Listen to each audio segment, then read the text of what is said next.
questions relevant to today's topic anytime during the panel discussion, and we will try our best to address them. Please be cordial and refrain from any abusive language.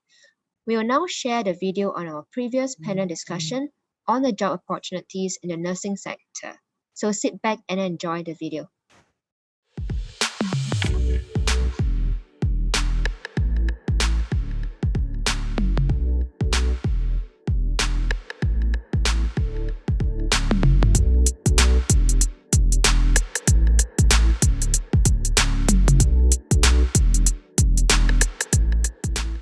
With a rapidly aging population, our healthcare industry is set to expand.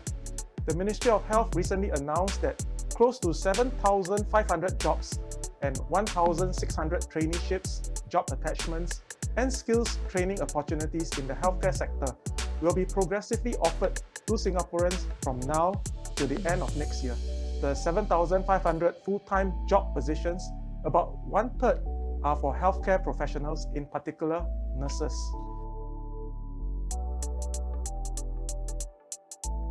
Nursing is no more the traditional nurses already, whereby you are actually bedside, taking care of the patient. And nurses are going into a lot of innovations, are going into a lot of technologies, working with automation, and also going into a lot of things like quality improvement. So these are some of the things that is actually going on in the nursing industry now. There's a clinical track that most of us will start off with, and then after that you move on into whether you do education, you do management, and then of course the latest trend we have the research track that we are quite interesting to look at because we are producing researchers.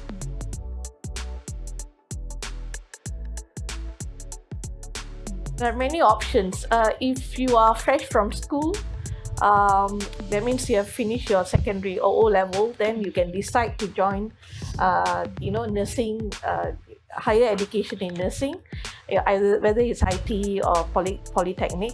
But if you are somewhat matured, you do want to do a career switch, then you have professional conversion program. You can actually switch within the sector.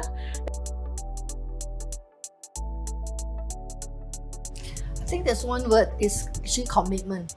You really have to commit to this. It's just like marriage or anything that you talk about. It's not easy, right?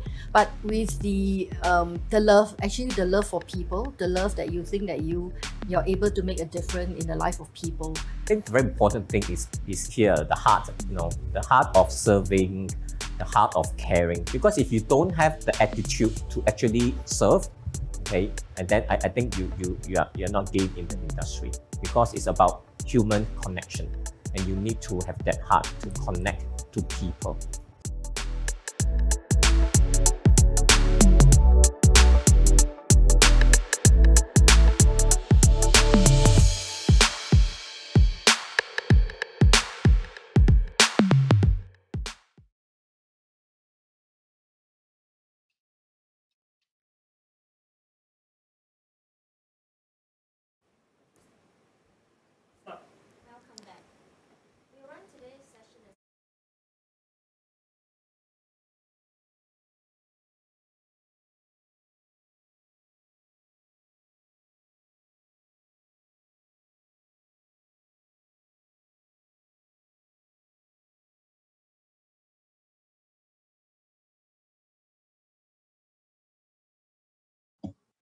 Welcome back.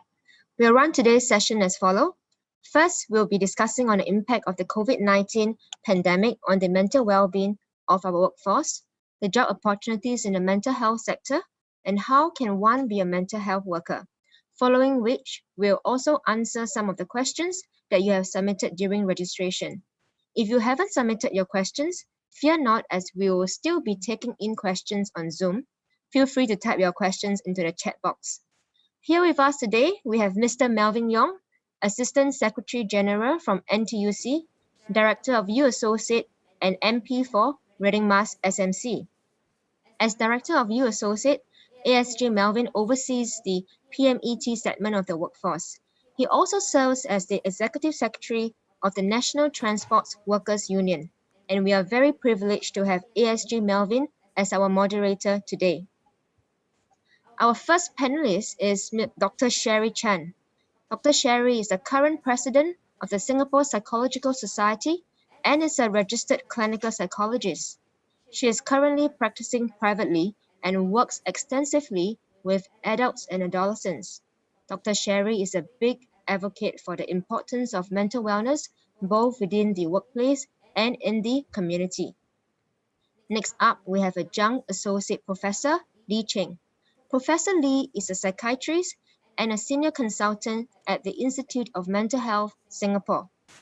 At IMH, she holds multiple appointments, including the Vice Chairman Medical Board, the Program Director of National Addictions Management Service, the Head of the Emergency Services, and the Program Director of Mobile Crisis Service. Professor Lee is also the current Vice President of the Singapore Association for Mental Health.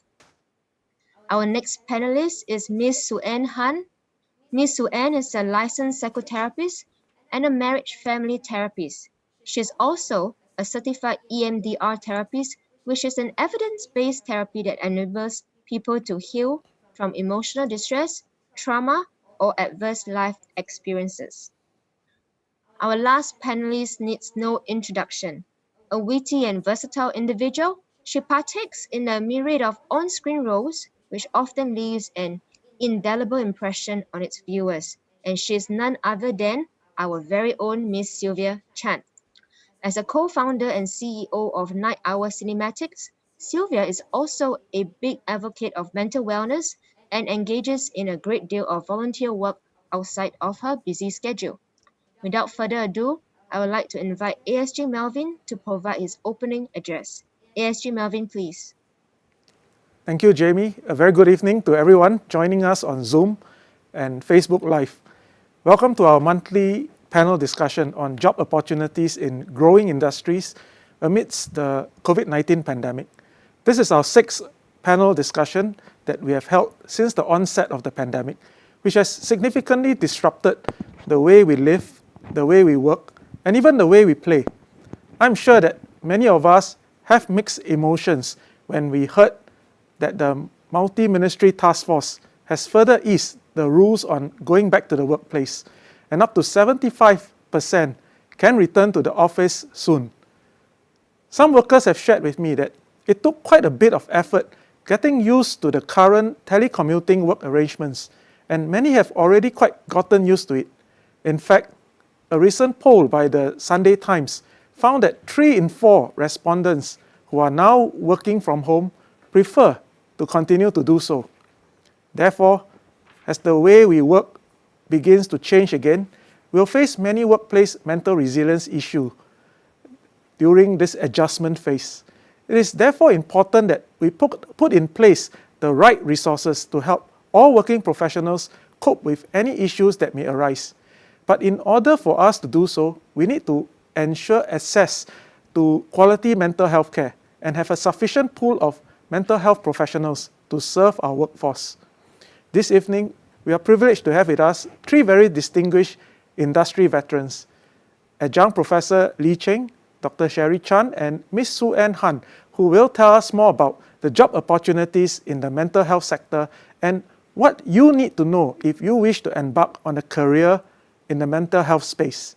We also have with us Ms. Sylvia Chen to share more on how she has battled and overcome her own mental resilience issues and how her experience has shaped the way she supports her employees now in the area of mental health and the various work she does as a mental health advocate. So to our Zoom participants, I encourage you to key in your questions in the chat group, and we'll try to cover as many questions as we can throughout the panel this evening. I'm sure everyone is eager to get started, so let us dive straight into our first topic.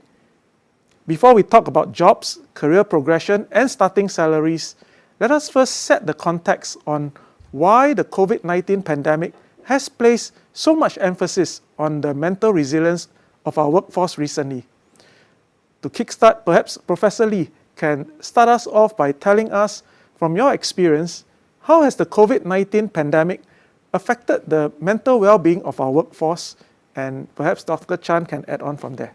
Professor Lee? Yeah, thank you for inviting me for this event. I'm happy to join the panel discussion. I think all of us are affected by the COVID in one way or another. And for those who have been working, for example, working from the office is the norm all these years. So for them to have to learn to work from home is an adjustment. And this is not only psychological adjustment, but also they have to get used to the environment adjustment. For example, they have to make sure that there are no kids running around, they make sure that their privacy being respected. Otherwise, the conversation, discussion regarding businesses and whatnot may be disrupted. Now we hear that we are supposed, or at least majority of us supposed to return back to work. And this again can cause adjustment because for the last 1 year, people are getting used to work from home. So I think this adjustment reaction sometimes coupled with the anxiety and the depression that associated with, in some of them, with uncertainty in their job future, and some of them have lost their job, can cause a lot of what we call adjustment reaction with a lot of psychological symptoms.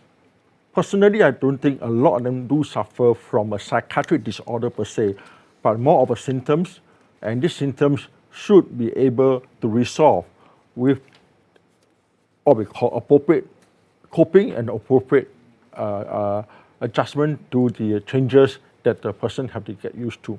Thanks. Dr. Chan? Yeah, I think that's a good point, Prof. I think generally what we've noticed as well is that in this current climate, we've had a lot of people who have lost their jobs, and a lot of people who would have had overnight, right, suddenly had to change jobs sets, for example. So you had like the aviation industry who suddenly couldn't fly, changed to Grab drivers, right, food delivery, amongst other things as well, many hard-hit societies. So you recognize that most of the population now fall into this very sense of tiresome, burnout, exhaustion. So for those that are still in jobs, it's almost as if the workforce is cut and you have to do double the work. For those who have no jobs, you find yourself struggling to find a place in the society that once held you so closely. So I think COVID has really hit us hard in many different ways, whether it's the burnout sector or even being really tired and stressed.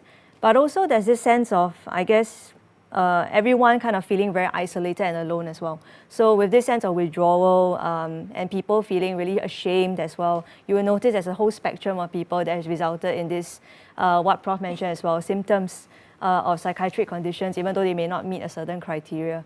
So to me, I think, basically working from home could also be seen as something that was helpful for some, but has also been really difficult for some others. So this whole spectrum, this range of positives and negatives that come together has really put us all in positions of change. And even as therapists ourselves, I think we are also not spared from this whole situation. So that seems to be the current climate of what COVID has done for us all. Thank you, Prof. Lee and Dr. Chan. Suen, as a marriage family therapist, did you have to counsel more families during the height of the pandemic or even now? And can you share with us whether your workload has changed? Has it increased, decreased, now that we are in a new normal? Yeah, so basically during the height of the pandemic, that was when everything just suddenly shut down suddenly. And sudden is the main concern because there's a sudden school closure, sudden remote working, sudden job that are put on hold, like industries like airlines and constructions. So I think with that sudden closure, including from my medical center, we had to switch to telehealth almost overnight, unless it's for very urgent and destabilized, unstable cases. Otherwise, we all have to switch to telehealth. So even for the best of us, the sudden change is something that we all have to adjust to. Not to mention people that, families that all live under one roof. Suddenly, they all have to live together 24/7, especially during the height of the pandemic, during the circuit breaker. There can be more than 5 to 6 people, depending on how big your family. All under one roof, and you may not even have your own private workspace for work. So a lot of adjustment, stress was seen during that period. And a lot of children, the way they cope with families, if they don't come from a very stable family, is they have their own ways of coping, their own ways of healthy boundaries, which is going to school, going out with their friends, having their CCAs, and suddenly all these things are taken away from them as well. So during that period, MSF has reported that there's a heightened reports of more violence and aggression during the CB. So the Adult and Child Protective Services reported 10% more inquiries related to family tensions.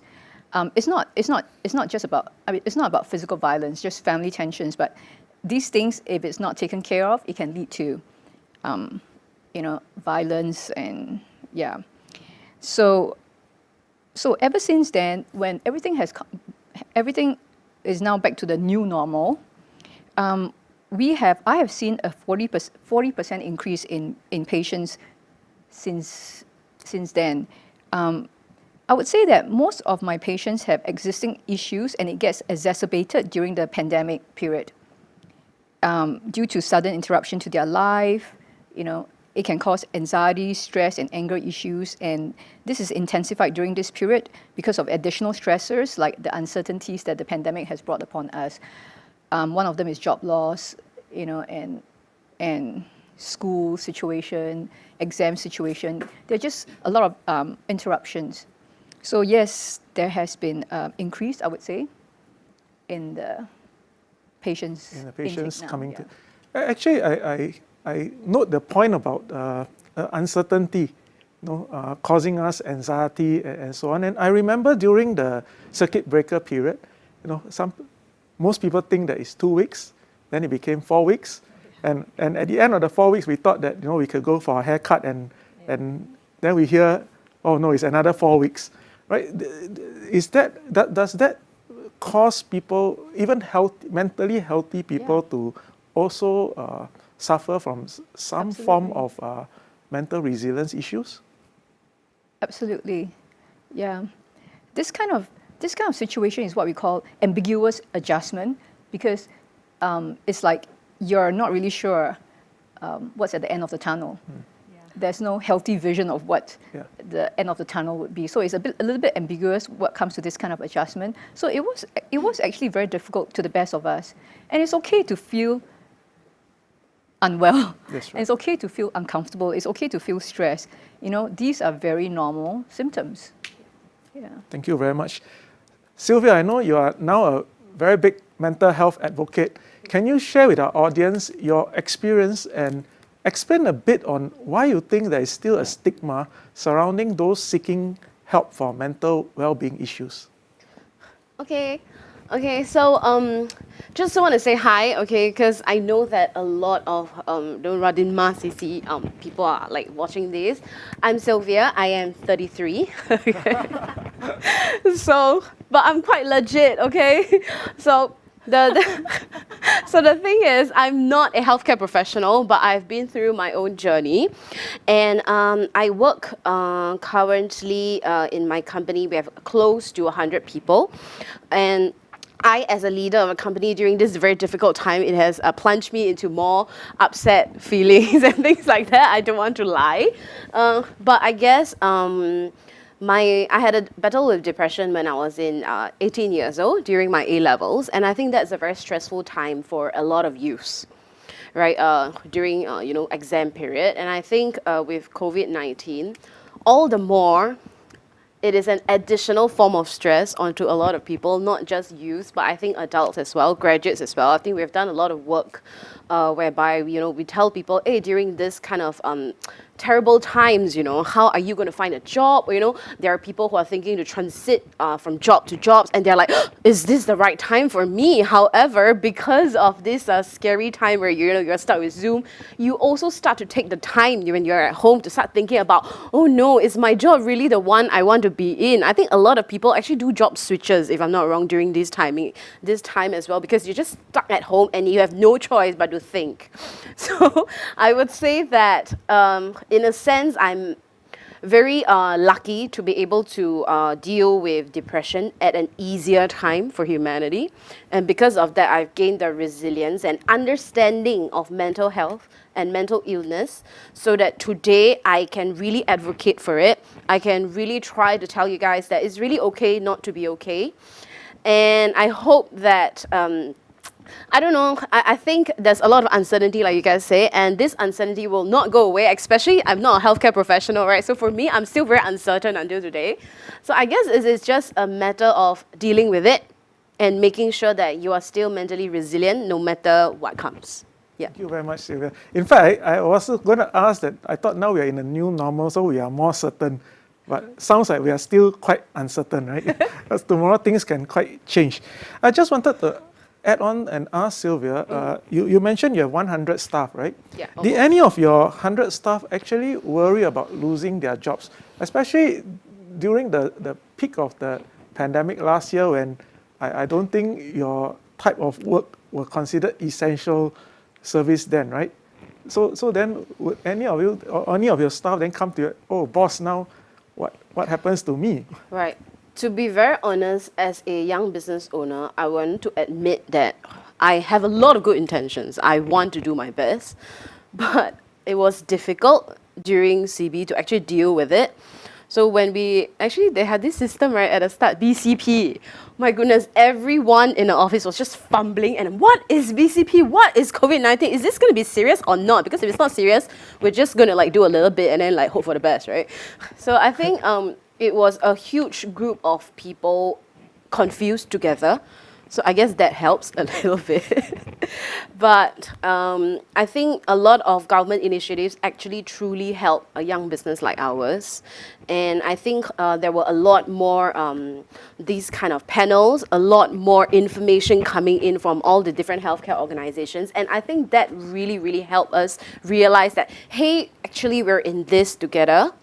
And yes, it might not be the best time, but at least there are help available, grants available. So it's not an easy time. It is still not an easy time, but I think we are given a lot of resources to help ourselves. Yeah. So thank you everyone for helping us to set the context on why it is important to focus on mental health issues. I think the key takeaway from this first segment is that no matter where or what is the source of your mental resilience issue, it affects all aspects of our life, from work to family, and even to your personal social relationships. So it is important that we recognize the signs and recognize that we need to seek help if we need it. So before we move on to our second topic, let us shift gears with a lightning round. I'm going to ask each panelist a question that we have received from our Zoom participants. So ready? So let's start with Dr. Chan. What is the best activity to do to de-stress after a long day at work? Oh, definitely, right? Go and find some good food. Singapore is just filled with good food, right?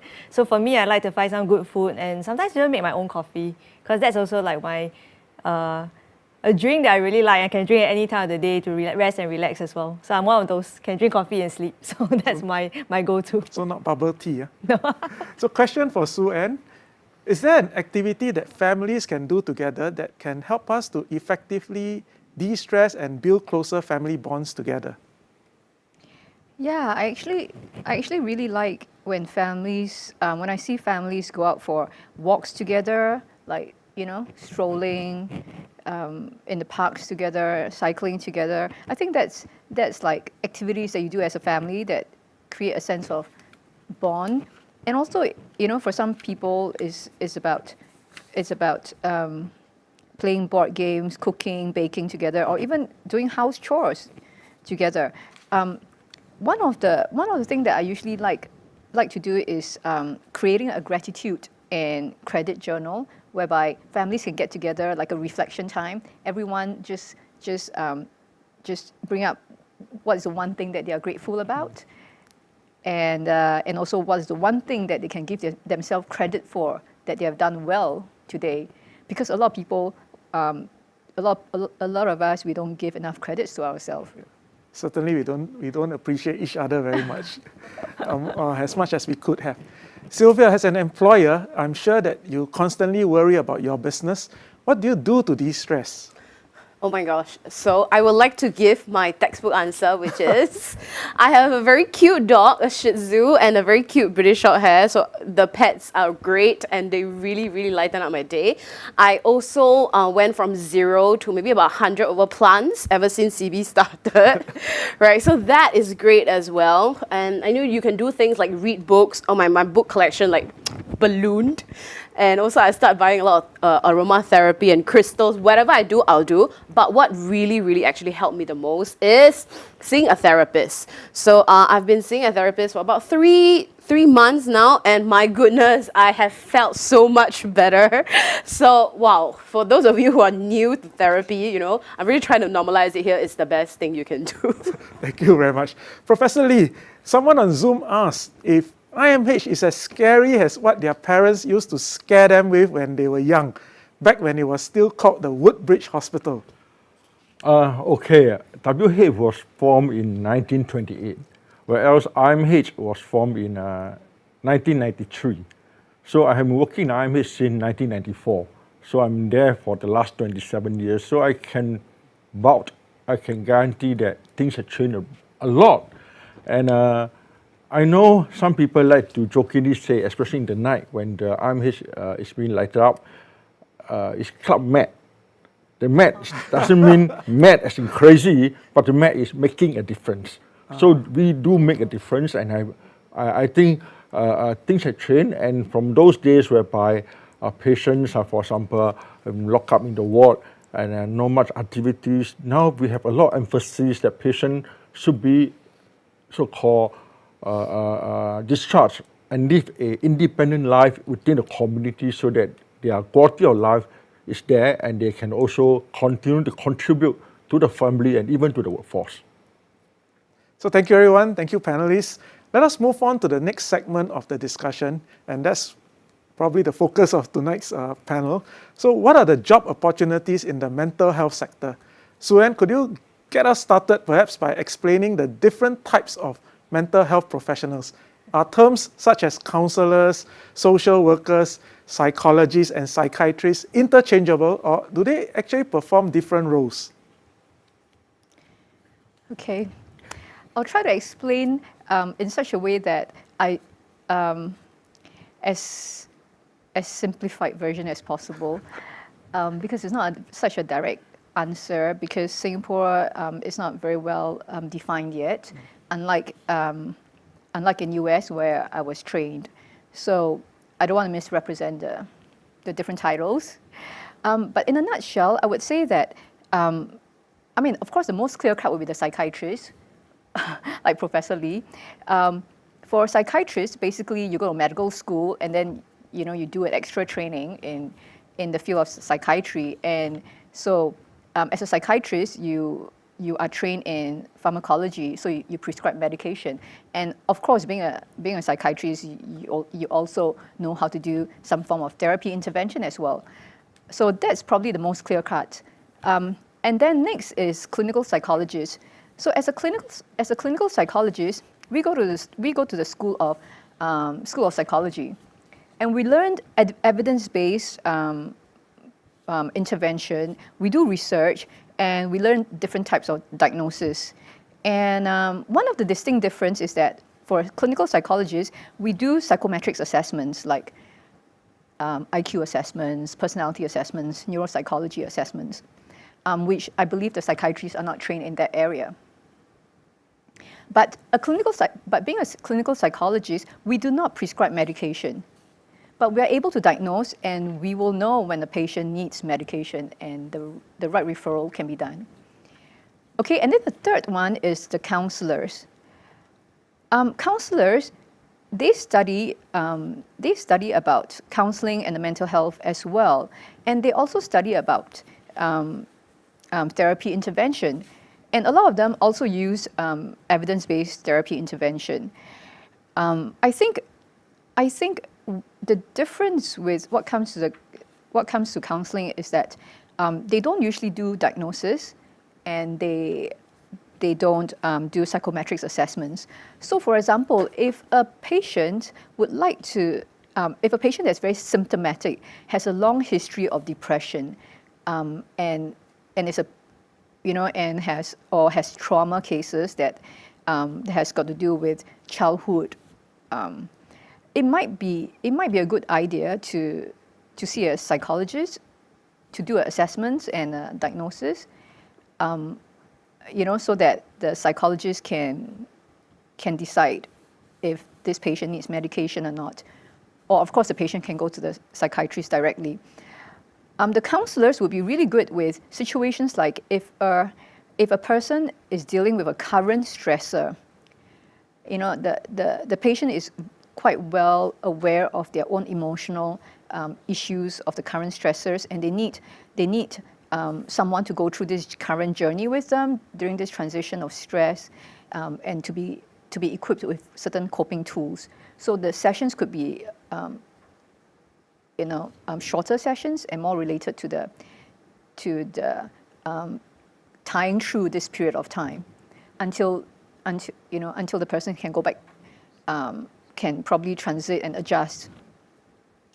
So that's for counselors. And then what comes to social workers, the field of studies are very different from counselors and psychologists and psychiatry. For social workers, they're dealing with more society impact and social factors related matters. So if there is like a crisis intervention, social workers would be involved in it. Or family situation where child protective services is needed, they'll be involved. So social workers, they are very good when it comes to linking the patients up to the relevant agencies that will give them the immediate help, so that it does not overwhelm their family and coping mechanisms. I think that's pretty much what I have in a nutshell. But having said that, I think as long as you seek help, it really doesn't matter. Yeah. Most important is to seek help. Yeah. It really doesn't matter. You just have to make sure that you seek help from a professional that is experienced, properly trained, and properly registered. Yep. So you can see quite a diverse range of job opportunities in just this mental health space, right? Yeah. So Professor Lee, as a psychiatrist in the public sector, what are some of the job opportunities for mental health professionals in the government sector? In the past, the patient come to see a doctor, like what Sherry mentioned, and the doctor will make a diagnosis based on an exclusion of maybe other medical condition, a psychiatric diagnosis, and start treatment as in drugs usually. But now, in the government sector at least, there's a lot of emphasis on what we call multidisciplinary team, MDT. And that includes, as what Sherry mentioned, the psychologist, the social worker, the case manager, and pharmacist, the occupational therapist, and even what we call PSS, the peer support specialists. So peer support specialists are those people who are in recovery or already recovered from some form of mental health issues, so they can share their experience with the other patients, and this patient will then be more willing to come forward to receive help and also continue with treatment. So if you ask me, in the private sector and the public sector, in the public sector, because we work as a multidisciplinary team, I'm not saying in the private sector they don't, but in a hospital setting at least, because of this demarcation of the roles is more clear-cut. So there is more opportunity for people to play different roles in the recovery of patients. Definitely the competency and the training that they need to go through is important, so that to emphasize not only on seeing patients, but also to deliver what we call quality service to the patient. And I think also at this moment, because of the need for healthcare staff, there are also other areas in the mental health field, for example, not only in clinical aspects. So we are also interested in teaching, we are also interested in research, and some of us are also taking administrative role. So I think in the healthcare sector, in the mental health sector, there is a lot of opportunity for people to come in, to contribute, and I think for us to work as a team together. Thank you very much. Dr. Chan, as someone who has practiced in both the public and private sectors, could you share what are the job opportunities in the private sector, and what are some of the differences you have noticed between the two sectors? Yeah, I think there's a very clear difference between I think the public and the private sector. Although both sectors have counselors, psychologists, social workers, psychotherapists, and so on and so forth. But I do think, like what Prof mentioned, there's a lot more synergy, I think, in the public sector compared to sometimes in the private sector, because clinics on their own don't necessarily have all the allied health or all the doctors in one place. Whereas in the hospital sector, you will have everyone there with different departments. So if you're looking a lot more about synergy and working within teams, a public sector seems to be an easier route. If I think about more of a private sector though, it's depending on the clinics that you're in as well. Some people work in silo, so it means that you work as a clinician on your own. If not, some people work in multidisciplinary clinics where you may have a OT or a physiotherapist together with the psychologist and psychiatrist to form a bit of a multidisciplinary team. So that's the main difference. I guess in the private sector, I would say that more of the job opportunities will fall on being in a clinical setting. So whether you are a psychologist or a social worker or even a counselor, you would tend to find roles in different sort of practices. And you set up there, or you might also form your own practice to set up. So that's more silo work in that sense. Thank you very much. There are some questions now from Zoom, I think in response to both Professor Lee and Dr. Chan. Mid-career switchers welcome. And what is the upper age limit to join this sector? Is there like an age cut-off where, okay, you are not too young enough to join? I think you asked me, you can add on. We welcome people who are interested and compassionate. I think this is very important rather than the age-wise. Definitely, I think in government industry, there is a so-called retirement age. And then we do know that the retirement age is now gradually being so-called extended. So I think if you ask me, we do have a mid-career switch from a nurse to come to join nursing force. I think that's quite a significant number. But for all the others, category may not be so easy. For example, for doctors, for psychiatrists, we have to go to medical school, and then after medical school, we have to go for subspecialization into psychiatry, and then some of us may be interested maybe in child psychiatry, adult psychiatry, or even geriatric psychiatry. So for doctoring may not be so easy. So I think it's all depending on different field. So I will say that it's an upper limit. I think in psychiatrists or mental health professional, as long as you are your mental capacity is retained, you can diagnose, you can treat, you can manage. Whereas for a surgeon, for example, if you have Parkinsonism, you may not be able to operate with your hands. So I think for mental health field, I personally have in the hospital, we have professors that beyond so-called retirement age. They come in maybe part-time or even what we call on visiting professor type of basis. So I think we can still contribute to the workforce in that manner. So maybe Dr. Chan, you say what type of profile will allow a smoother mid-career switch? What kind of profile? Because I think yes, I'm going to ask both of us. Can we become can we become mental part health of the mental health? I think it's possible. So in my study as well, right? In when I was in school as well, I had people who were middle age and above.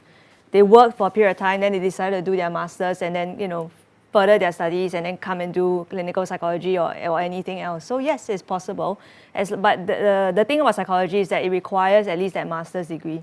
So you would have to be prepared to do at least 2 years of study to be able to get into that course and then become a psychologist. So that is a bit of a harder, but not impossible, I would say, barrier. So age is really not a problem. Don't have a bridging program like 3 months, then Sylvia and me can because become like my degree is like economics, so it has nothing to do with psychology. Yeah. So like how long must I take? Like realistically though, if you don't have a related degree. I think if you don't have a related degree, you need to do at least 1 year of an honours, which is in a relevant field. So you might have to do a 4th year or 1 year psychology or honours degree. That will include research. You might then have to do maybe a 1 year or 1.5 year graduate diploma. before a 2-year master's. Yeah, count 4 years. So she can. Yeah. Oh, yes. 37 Right, so it's still like more clinical feel. So these kind of academic things are still important, you would say. For this particular role, yes, but maybe as a counselor, I would say it's easier. Suen, maybe? Will you know? Yeah. Counselor can really. How do I become? Okay, yeah. So from what I understand, is that for counseling masters, you may or may not need to have a undergrad that's in counseling. That's not. I mean, you don't need to have a undergrad that's in mental health, but. Please don't quote me. It depends on the individual school. So we NUS may or may not agree, or NTU may or may not agree. I'm not sure, but I would say that as long as you have an interest in it, there are universities out there that are offering counseling courses that are for people that does not have undergrad in mental health.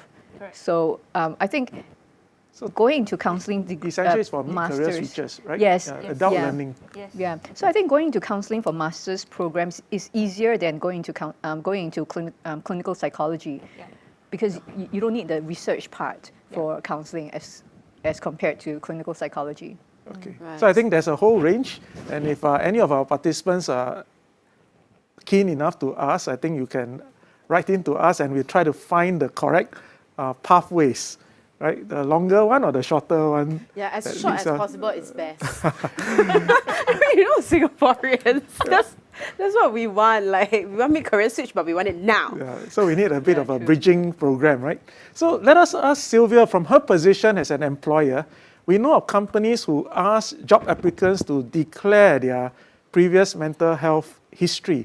And I know that this can be a concern for job seekers, as they feel that they may then get discriminated by declaring this. So as an employer and a mental health advocate, could you share some insights on whether is it really necessary for employers to know of the past mental health history of a job applicant? Right, I think there's a statistics when we were doing some research that I think more than 30%, right, of the people around you are going to get a mental health disorder, some sort or another. So actually, if you think about it, out in this room, where there are more than 10 of us, there might be 3 already, and I'm one of them included. Right? So in a sense, I think it is scary, because I think you have to get rid of 2 things here. If you're the individual, I think you have to get rid of the stigma that you're going to be judged. But on the employer level, you have to really not judge when somebody is vulnerable enough to tell you something. I don't think that there is a need. There is definitely not a need to disclose anything you're not comfortable with. But I really, really hope that companies can be more open to have conversations, so that when somebody tells you that, hey, I actually feel like I might be depressed, or I'm having panic attacks, I hope that, the company, at the very least, know where are the resources to go to. It's better than, I think if you just say, wait, let me find some website for you to click, it's better than telling them, oh, you don't have you'll be fine. I think a small baby steps are what is needed. Yeah. Thank you. Yes, please. In my years of practice, we always have patients either have to take their own leave to come to see us because they do not want to have the medical certificate. And for IMH, even though it's no longer WH, but the medical certificate still have the logo of IMH. Okay. So some of the patients will say, can you don't print out because of that reason? Can you write on this, those days when we had the green MC, the type of thing. But I personally feel that letting the employer know is not wrong, because I think so the employer know how to support them. Yeah. I think it's important, because I do have people coming to see me saying that they have job stress, job burnout. And what they need to is not to be, inverted commas, set for the company, but maybe it's just a change in the job scope or job duties, and the person can still continue to contribute. And I think that's where we should support. Yeah. And for some patients, sad to say, the fact that if you do not get treatment and you do not declare if you are very, very stressed or very, very depressed, and it's so obvious. The Anyone, symptoms will show. correct, the symptom will show. And as what mentioned, then the employer or the fellow colleagues will be frightened. They don't know how to manage. So I personally feel that it's a dilemma. Yeah. As a psychiatrist, as a mental health professional, I always throw back the decision to the patient, because at the end of the day, it's just a consent. I give you the relevant information. You make your own decision based on the information you obtain. Yeah. Thank you very much. I think we have many more questions coming in from our Zoom participants. So let's take a moment now to try and answer some of them. We have a very important question. As a mental health practitioner, what is the salary like? So are we looking at a monthly pay or hourly rate? Perhaps Dr. Chan and Suen would like to answer this question. It's always the key question that everyone's thinking about. Okay. So I guess in the public sector, you are usually paid by a monthly rate, right? It's an annual remuneration based on seniority of your rank, as well as the role that you play.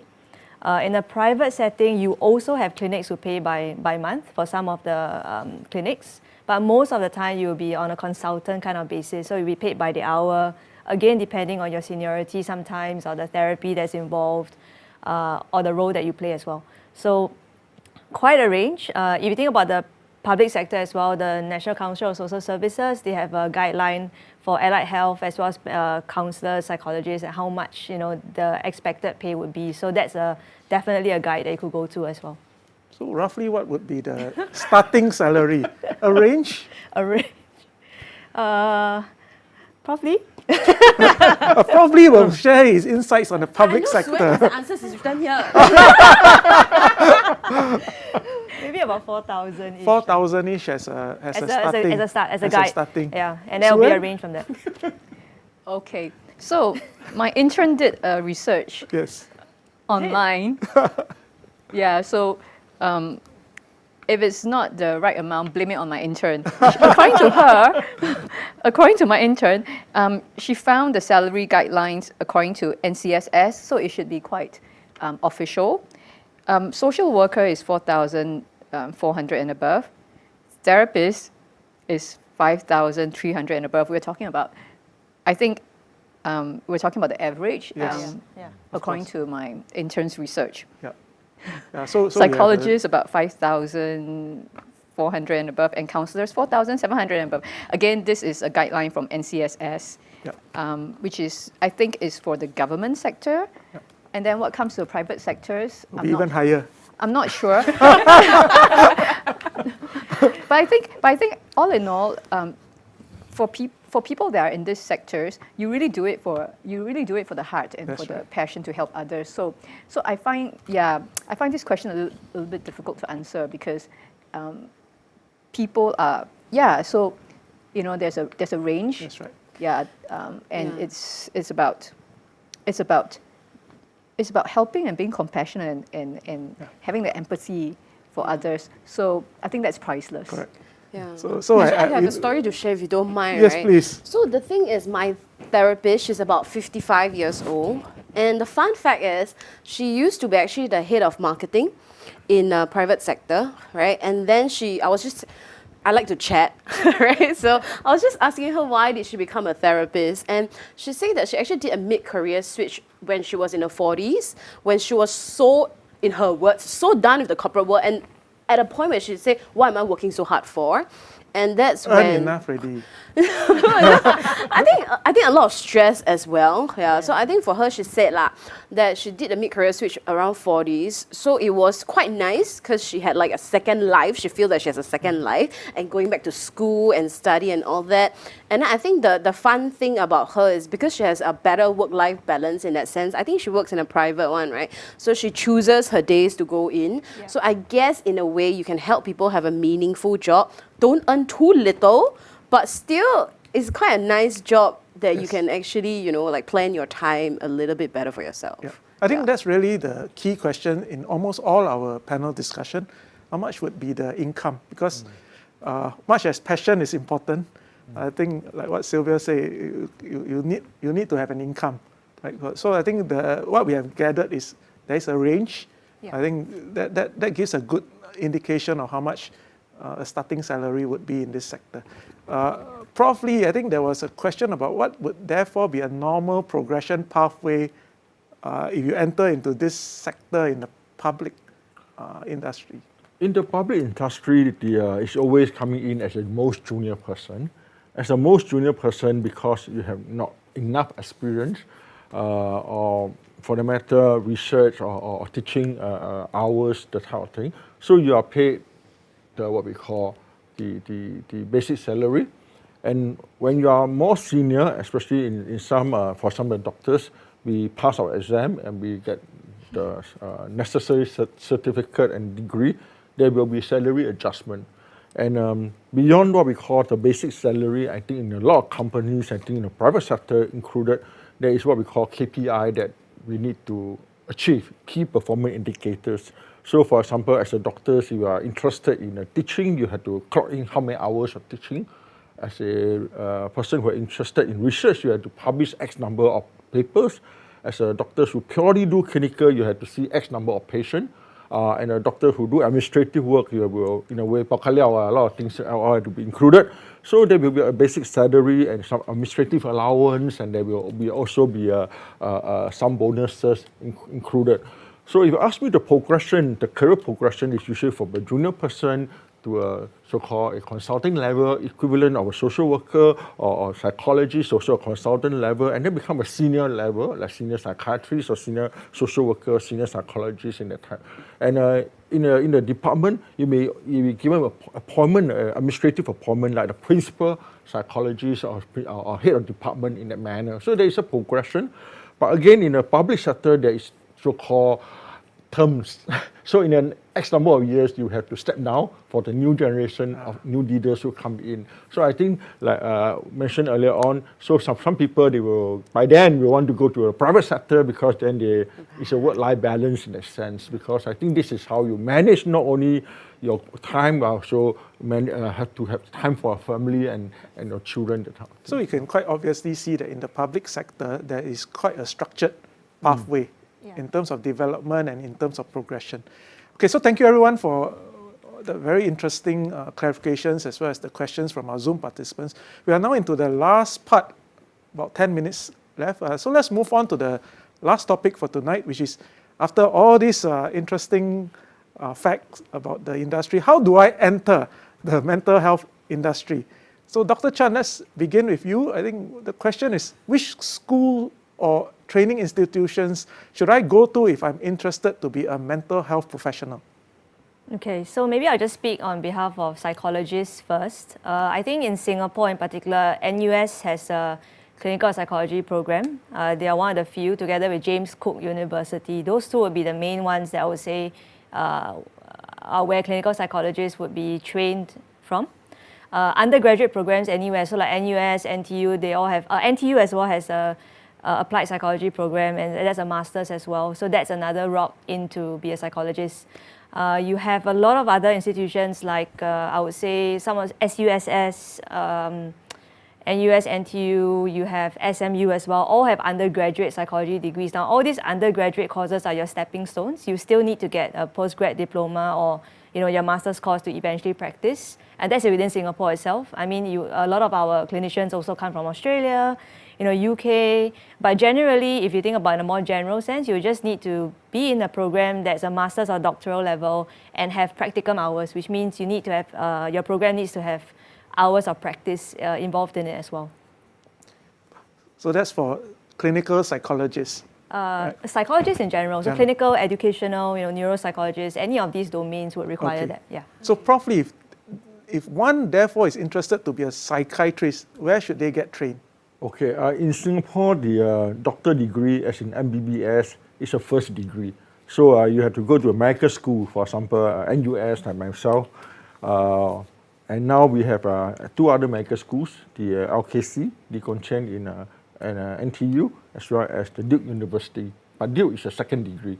But definitely people can also be obtain a medical degree overseas in recognized centers that Singapore recognized.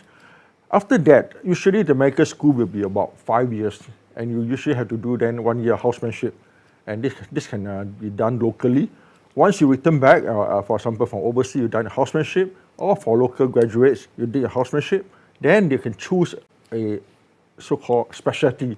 And psychiatrist is one of the specialty they can choose. I mean, you can be a general surgeon, you can choose to be an ophthalmology, you can choose to be an ONG surgeon and whatnot. So you choose psychiatry. Currently, the psychiatry training program is 5 years, which means that after 5 years of medical school and 1 year housemanship, you need to complete another 5 years of specialization to become a psychiatrist.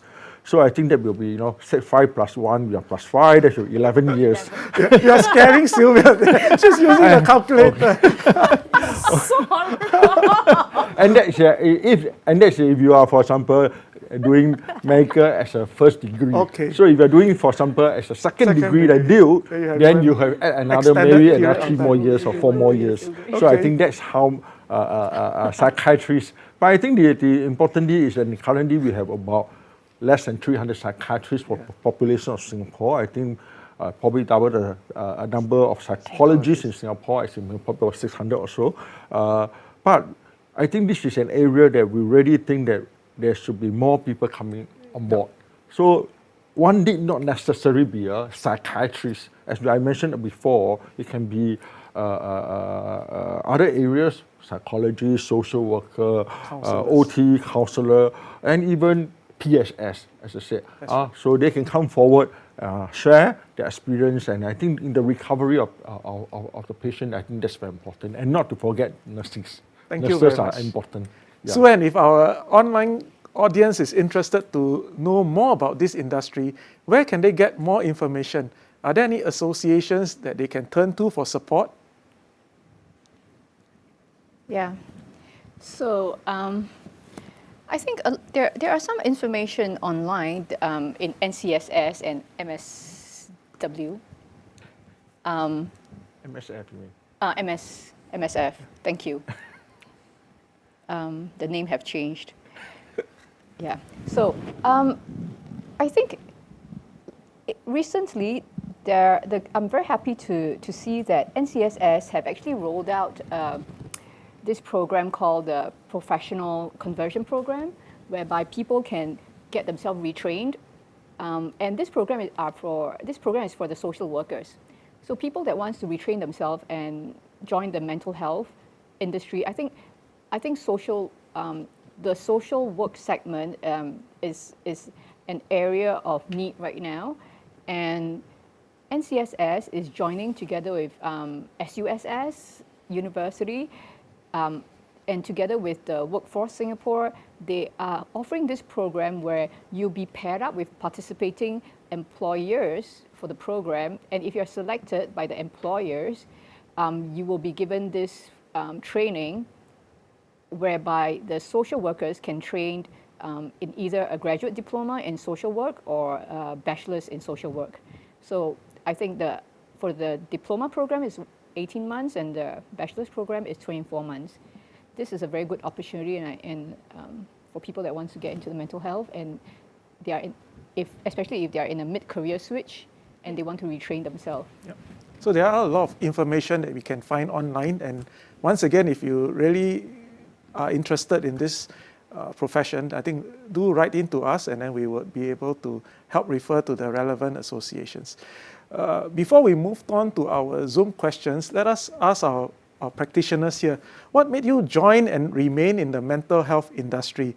Is this a 9-to-5 job? I don't know, Sylvia, do you meet your therapist only from 9 to 5?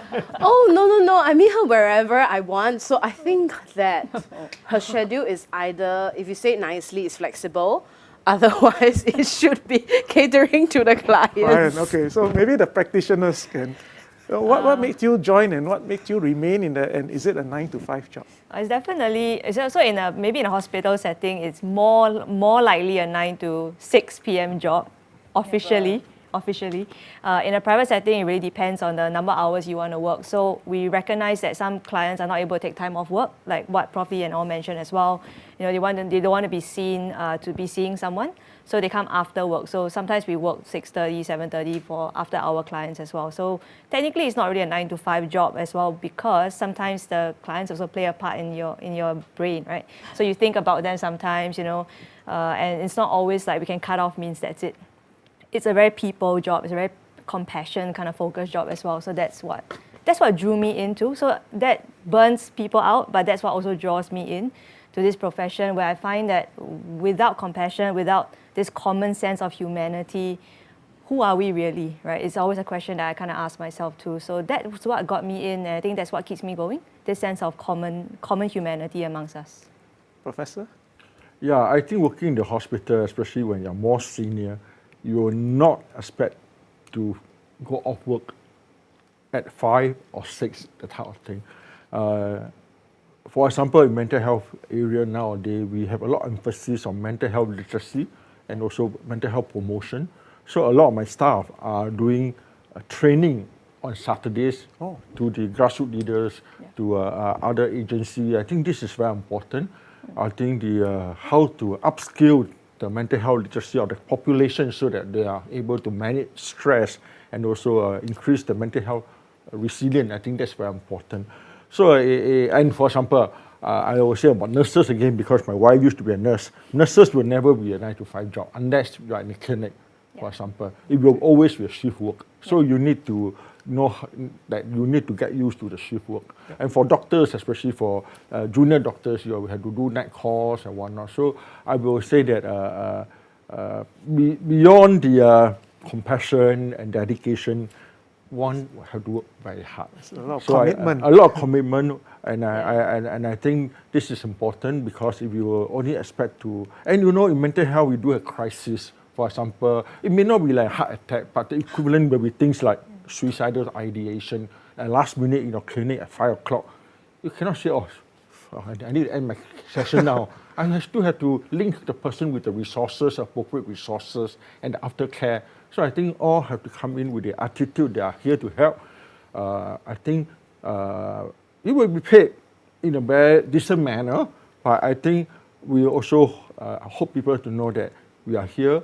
We cannot say that we respect the time so diligently in that manner. Yeah. Suen, what about yourself?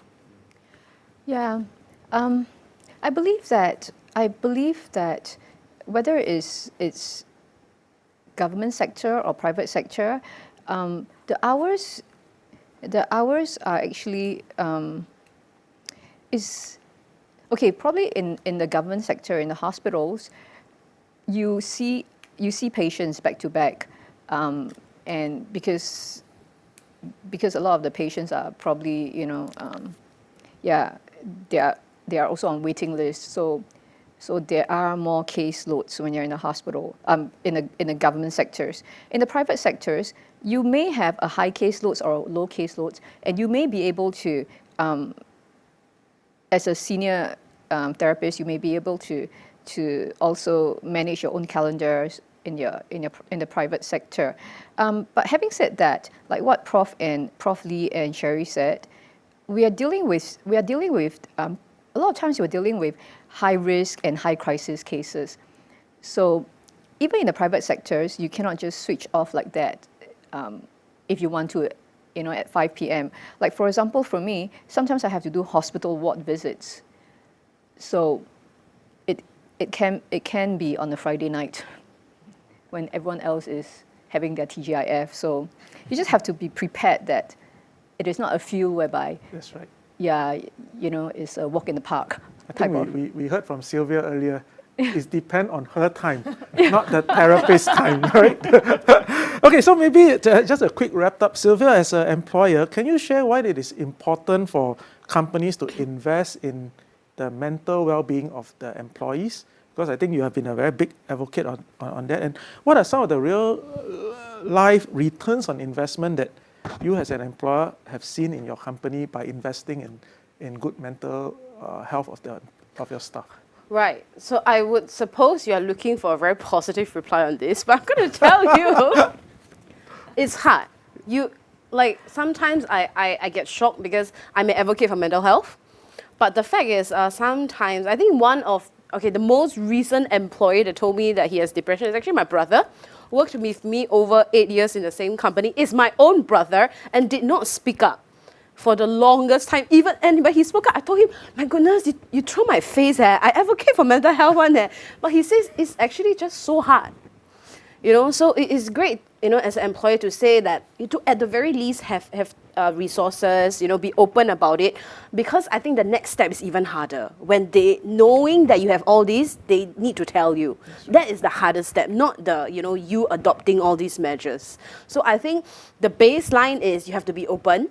You have to, partake in all these kind of activities, know your Beyond the Label, know your festivals, and know all this information. And a lot of these resources are free. So I think that's the baseline every company kind of needs to have now. Yeah, so that they can help any colleagues or their team members be open up for the next step. Yeah. So thank you everyone for your participation, and to our panelists for taking time out of your busy schedule to share with our audience on your mental health journeys. We are out of time, so let me round up tonight's session. Mental health issues are invisible but are ever present in our lives. While the COVID-19 pandemic has been a public health and economic crisis, it is also a mental health crisis for many of our workers. Back when the circuit breaker happened in April last year, the government started the National Care Hotline to provide 24-hour psychological and emotional support to anyone who needed it. Since then, there have been over 30,000 calls made. Of these, over 12,000 calls required mental health support. As the government places more emphasis on mental health, there is ample room for the sector to grow and to expand, especially if we compare to international benchmarks. In 2020, there were about 248 psychiatrists in Singapore, which translate to 4.4 psychiatrists per 100,000 people in Singapore.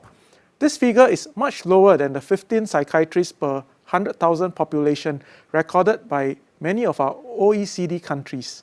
There is an opportunity for us to grow the sector, and the NTUC will work with the government and our industry partners to do so.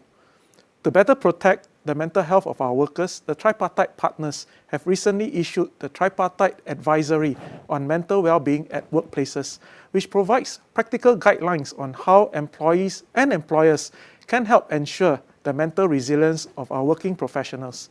I urge everyone to give the Tripartite Advisory a read and to approach the NTUC if you need help in this area.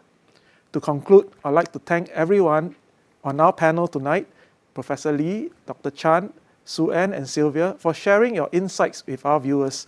I hope to see all of you again next month as we discuss job opportunities in the cybersecurity industry. If you have any areas of interest that you would like us to gather industry experts to talk about, do let us know and we'll try our best to bring them here for you. With that, we have come to the end of tonight's session. Good night and see you next month. Thank you very much.